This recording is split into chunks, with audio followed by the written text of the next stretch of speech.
একজনে বলে যে আমি শাসক হব না, আমি সেবক হব, তাহলে তার কিঞ্চিত পরিমাণ তো একটা কাজ দেখাইতে হবে যে আমি অতীতে এই কাজ করছি, ভবিষ্যতে আমি এগুলো করবো, বা এই মুহূর্তে আমি এই কাজগুলো করতেছি, এরকম কি একটা বিষয় আছে না?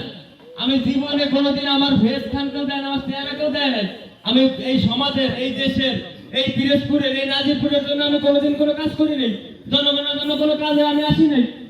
বরং আমি বিশাল আকারে লিখে দিলাম যে আমি সেবক হবো। আসলে এটা কি একটা গালগপ্প হয়ে গেল না?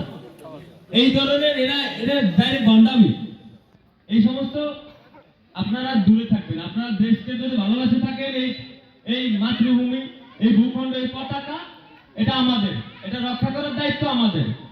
শহীদ রাষ্ট্রপতি জিয়াউর রহমান এই দেশ বহুদলীয় গণতন্ত্রের প্রবক্তা বলা হয় থাকে, কেননা তিনি বলেছেন, তার চিন্তা ভাবনাটা এমন ছিল যে আমি যে একা রাজা হবো বিষয়টা তা না, আমার সাথে যদি আরো সহযোগিতা বা আমার এগেনিস্টে যদি কেউ থাকে তাহলে আমার ভুলগুলো সে ধরাই দিতে পারবে। তার চিন্তা ভাবনাটা ছিল এরকম।